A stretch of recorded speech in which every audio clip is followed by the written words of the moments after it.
एक काळ असा होता की डॉक्टर बाबासाहेब आंबेडकरांच्या नावाला प्रचंड मोठा विरोध केला जायचा. संसदेमध्ये असेल किंवा विधिमंडळामध्ये असेल, डॉक्टर बाबासाहेब आंबेडकरांचा प्रवेश होऊ नये. डॉक्टर बाबासाहेब आंबेडकर कोणत्याही परिस्थितीमध्ये संसदेमध्ये किंवा विधिमंडळामध्ये निवडून येऊ नयेत याच्यासाठी काँग्रेस प्रयत्नशील होती. आपल्या सगळ्यांना माहिती आहे की 1946ला जेव्हा संविधान सभेच्या निवडणुका सुरू झाल्या त्यावेळेस डॉक्टर बाबासाहेब आंबेडकर कोणत्याही प्रकारे संविधान सभेमध्ये येणार नाहीत याची काळजी काँग्रेस घेत होतं. हालाकी तत्कालीन जे मोठे नेते होते सरदार वल्लभभाई पटेल यांनी तर स्पष्टपणाने हे सांगितलं होतं की डॉक्टर आंबेडकरांसाठी या संविधान सभेचे दरवाजेच काय तर खिडक्या आणि तावदानं देखील बंद असतील. आज तीच काँग्रेस डॉक्टर बाबासाहेब आंबेडकरांचं नाव घेऊन पुढे येण्याचा प्रयत्न करत आहे. नेमकं संसदेला आणि विधिमंडळाला आज झाले काय हाच खरा प्रश्न आहे. ज्या डॉक्टर बाबासाहेब आंबेडकरांना कधीही संसदेमध्ये आणि विधिमंडळामध्ये येण्यासाठी मज्जाव केला गेला, त्यांना कधीही संसदेमध्ये आणि विधिमंडळामध्ये येऊ दिले गेलं नाही, त्याच संसदेच्या आणि विधिमंडळातल्या प्रत्येक खुर्चीवरती आज डॉक्टर बाबासाहेब आंबेडकर दिसत आहेत. राज्यसभेमध्ये परवा बोलत असताना अमित शहा यांनी डॉक्टर बाबासाहेब आंबेडकरांवरती बोलत असताना असं म्हणाले, मान्यवर अभी एक फैशन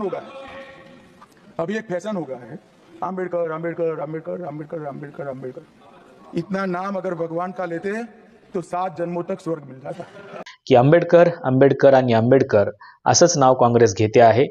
जर एवढं नाव एखाद्या देवाचं घेतलं असतं तर कदाचित तुम्हाला 7 जन्मासाठी स्वर्ग मिळाला असता. आणि आज जी काही काँग्रेसची परिस्थिती आहे त्या काँग्रेसच्या परिस्थितीवरून अमित शहा यांनी केलेले हे स्टेटमेंट आपण जर बघितलं तर आपल्या लक्षात येईल की ही काँग्रेस आता डॉक्टर बाबासाहेब आंबेडकरांच्या नावाशिवाय पुढे जाऊ शकत नाही असं दिसतंय. डॉक्टर बाबासाहेब आंबेडकरांनी जेव्हा संविधान सभेमध्ये प्रवेश घेण्याचा प्रयत्न केला त्यावेळेस देखील काँग्रेसने प्रचंड मोठा विरोध केला आणि नंतरही डॉक्टर बाबासाहेब आंबेडकरांनी मुंबई आणि भंडाऱ्यामधून निवडणूक लढवली तेव्हा देखील काँग्रेसनेच डॉक्टर बाबासाहेब आंबेडकरांचा पराभव केला.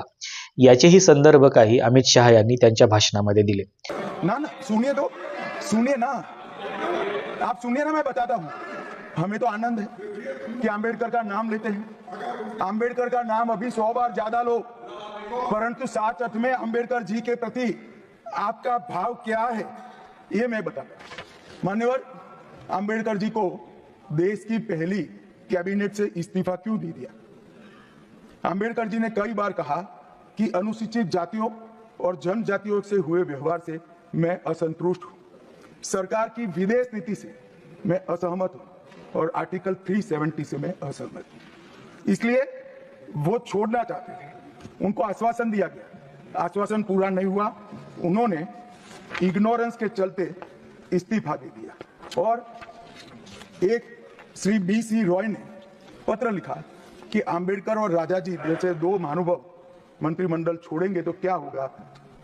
तो नेहरू जी ने उनको जवाब में लिखा है, राजाजी के जाने से तो थोड़ा बहुत नुकसान होगा, आंबेडकर के जाने से मंत्रिमंडल कमजोर नहीं होता है. अमित शहा यांच्या या भाषणाचा विरोध करत असताना काँग्रेसने काल संसदही बंद पाडली आणि अनेक राज्याच्या विधिमंडळाचे सभागृह देखील बंद पडले. आज कर्नाटकमध्ये विधिमंडळाचं सभागृहाचं कामकाज बंद पडलं. कर्नाटकचे उपमुख्यमंत्री D. शिवकुमार यांनी विधिमंडळामध्येच असा प्रस्ताव चर्चेला येत होता इतक्यातच काँग्रेसच्या सर्व सदस्यांनी उठून गदारोळ करायला सुरुवात केली आणि D. शिवकुमार बोलताना असं म्हणाले की आमच्यासाठी आंबेडकर आणि संविधान यांच्याशिवाय आहेच कोण. म्हणजे अशी परिस्थिती सध्या काँग्रेसची बनलेली आहे. इथलेच एक सदस्य होते H.C. बालकृष्णन यांनी डॉक्टर बाबासाहेब आंबेडकरांचा फोटो सदनामध्ये वर केला आणि विधानसभेमध्ये संपूर्ण गोंधळ सुरू झाला. प्रत्येक सदस्याने डॉक्टर बाबासाहेब आंबेडकरांचा फोटो विधानसभेमध्ये आणलेला होता. फोटो दाखवत विधानसभेतल्या सदस्यांनी जय भीम, हमें न्याय दो, अमित शहा को मंत्रिमंडल से हटाव अशा प्रकारच्या घोषणा द्यायला सुरुवात केली. याचाच परिणाम म्हणून युधी खादर यांनी विधानसभेचं कामकाज काही वेळासाठी स्थगित केलं. सदस्यांनी डॉक्टर बाबासाहेब आंबेडकरांचे तेच फोटो विधानसभेच्या खुर्चीवरती ठेवले आणि सदस्य उठून निघून जाऊ लागले. हालाकी प्रत्येक खुर्चीवरती डॉक्टर बाबासाहेब आंबेडकरांचा फोटो दिसत होता. ज्या डॉक्टर बाबासाहेब आंबेडकरांना संविधान सभेची किंवा विधानसभेची किंवा संसदेची खुर्ची मिळू नये म्हणून अतोनात प्रयत्न करणारी काँग्रेस आज डॉक्टर बाबासाहेब आंबेडकरांना त्याच खुर्चीवरती बसू पाहते आहे. आपल्या सगळ्यांना माहिती आहे की डॉक्टर बाबासाहेब आंबेडकर ज्यावेळेस संविधान सभेवरती निवडून जाण्याचा प्रयत्न करत होते त्यावेळेस याच काँग्रेसने डॉक्टर बाबासाहेब आंबेडकरांना संविधान सभेचे दरवाजे बंद असल्याचं सांगितलं आणि म्हणूनच त्यांना मुंबई प्रांतामधून निवडून येता आलं नाही. डॉक्टर बाबासाहेब आंबेडकर हे बंगाल प्रांतामधून निवडून आले आणि ते पुन्हा संविधान सभेमध्ये पोहोचले. परंतु तरीही काँग्रेसच्या मनामध्ये एक खतखत होती की डॉक्टर बाबासाहेब आंबेडकर हा माणूस संसदेमध्ये पोहोचला नाही पाहिजे आणि म्हणून त्यांनी फाळणीच्या नंतर डॉक्टर बाबासाहेब आंबेडकरांचा जो मतदारसंघ होता हा मतदारसंघ त्यांनी पाकिस्तानमध्ये घातला आणि डॉक्टर बाबासाहेब आंबेडकरांचा मतदारसंघ पाकिस्तानमध्ये गेल्यामुळे डॉक्टर बाबासाहेब आंबेडकरांचं संविधान सभेचं सदस्यत्वच रद्द झालं. परंतु डॉक्टर बाबासाहेब आंबेडकरांची गरज मात्र त्यावेळेसही काँग्रेसला भासू लागली आणि म्हणून डॉक्टर बाबासाहेब आंबेडकरांना पुन्हा संविधान सभेमध्ये आणण्यासाठी काँग्रेसने प्रयत्न सुरू केले. याचाच परिणाम म्हणून तत्कालीन परिस्थितीमध्ये संविधान सभेचे अध्यक्ष असलेले डॉक्टर राजेंद्र प्रसाद यांनी महाराष्ट्राचे तत्कालीन मुख्यमंत्री बाळासाहेब खेर यांना एक पत्र लिहिलं आणि त्यांना सांगितलं की कोणत्याही परिस्थितीमध्ये डॉक्टर बाबासाहेब आंबेडकर हे संविधान सभेमध्ये पोहोचले पाहिजेत, त्यांना निवडून आणण्याचा प्रयत्न करा. इतकंच नाही तर सरदार पटेल यांनी देखील, ज्यांनी असं सांगितलं होतं की डॉक्टर बाबासाहेब आंबेडकरांसाठी या संविधान सभेचे दरवाजेच काय तर खिडक्या आणि तावदानं देखील बंद असतील, त्यात सरदार पटेलांनी पुन्हा 3 पत्र लिहिली आणि त्या तिन्ही पत्रामध्ये डॉक्टर बाबासाहेब आंबेडकरांना निवडून आणण्यासाठी प्रयत्न करावेत असं सांगितलं. त्यांनी पहिलं पत्र लिहिलं बाळासाहेब खेर यांना, दुसरं पत्र लिहिलं त्यांनी तत्कालीन परिस्थिती महाराष्ट्राचे जे मोठे नेते होते सखा पाटील यांना आणि तिसरं पत्र लिहिलं त्यांनी मालवणकरांना. या तिघांनाही पत्र लिहून सरदार पटेलांनी सांगितलं की येणाऱ्या काळामध्ये काही दिवसात डॉक्टर बाबासाहेब आंबेडकरांना आम्हाला संविधान सभेमध्ये घ्यावं लागेल आणि त्यांना निवडून आणण्याची तजवीज करा. आणि या तिघांसमोरही प्रश्न पडला की मुंबई प्रांतामधून तर एकही जागा रिक्त नाही, इथून डॉक्टर बाबासाहेब आंबेडकरांना निवडून कसं आणायचं.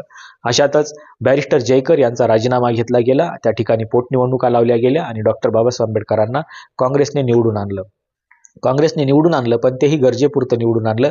ज्यावेळेस संविधानाचं कामकाज पूर्ण झालं त्यावेळेस संविधानामधल्या तरतुदी लागू होत नाहीत म्हणून डॉक्टर बाबासाहेब आंबेडकरांनी राजीनामा दिला. याच्या पाठीमागं वेगवेगळी 6 कारणं होती. त्यातल्या काही कारणांचा उल्लेख काल अमित शहा यांनी संसदेमध्ये केलेला आहे. परंतु डॉक्टर बाबासाहेब आंबेडकरांची ही गोष्ट ऐकून न घेता डॉक्टर बाबासाहेब आंबेडकरांचा राजीनामा स्वीकारला गेला आणि डॉक्टर बाबासाहेब आंबेडकर पुन्हा मंत्रिमंडळाच्या बाहेर पडले. 1952च्या निवडणुकीमध्ये पुन्हा याच काँग्रेसने डॉक्टर बाबासाहेब आंबेडकरांचा पराभव केला मुंबईमधून आणि पुन्हा भंडाऱ्यामधूनही डॉक्टर बाबासाहेब आंबेडकरांचा पराभव झाला. डॉक्टर बाबासाहेब आंबेडकरांच्या नावाला प्रचंड मोठा विरोध तत्कालीन परिस्थितीमध्ये देखील काँग्रेसने केला होता. परंतु डॉक्टर बाबासाहेब आंबेडकर असं म्हणाले होते की you can hate me, you can oppose me, but you cannot ignore me. आज तीच परिस्थिती आहे. तुम्ही डॉक्टर बाबासाहेब आंबेडकरांचा विरोध करू शकता, तुम्ही डॉक्टर बाबासाहेब आंबेडकरांचा तिरस्कार करू शकता, पण तुम्ही डॉक्टर बाबासाहेब आंबेडकरांना नाकारू शकत नाही.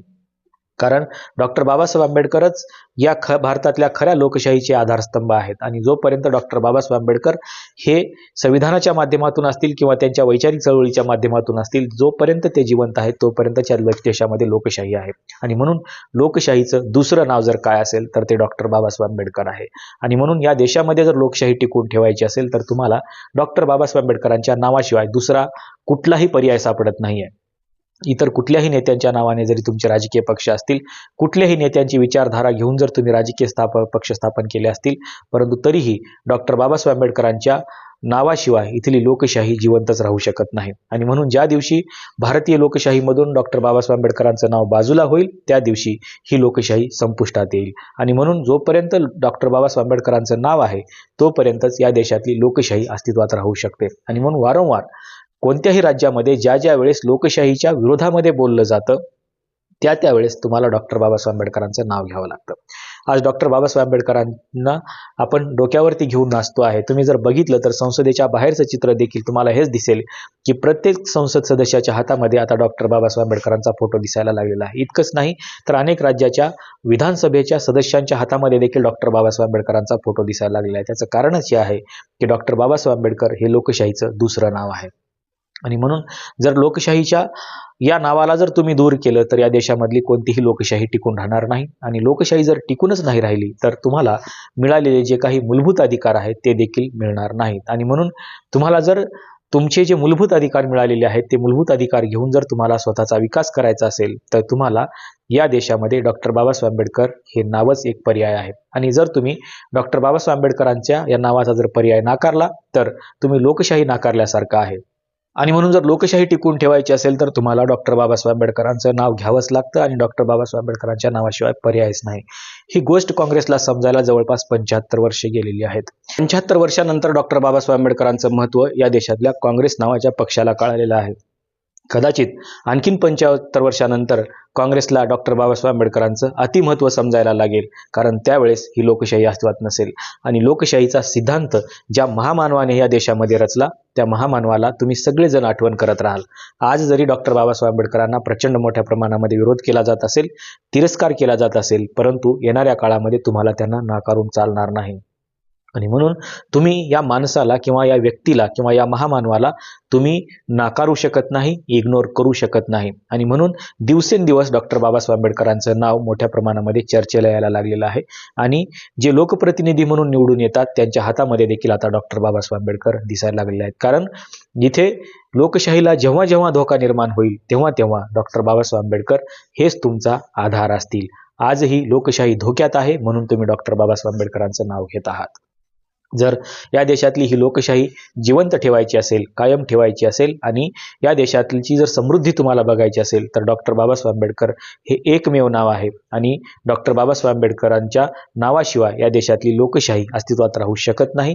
हे तेवढंच प्रकर्षाने आज जाणवायला लागलेलं आहे. कारण प्रत्येक संसदेच्या खुर्चीवरती आणि विधानसभेच्या खुर्चीवरती असं वाटतंय तुम्हाला की आज डॉक्टर बाबासाहेब आंबेडकर बसले पाहिजेत आणि म्हणूनच आज कर्नाटकच्या या विधानसभेमध्ये प्रत्येक खुर्चीवरती आपल्याला डॉक्टर बाबासाहेब आंबेडकर पाहायला मिळत आहेत. कारण डॉक्टर बाबासाहेब आंबेडकर हेच लोकशाहीचं दुसरं नाव आहे.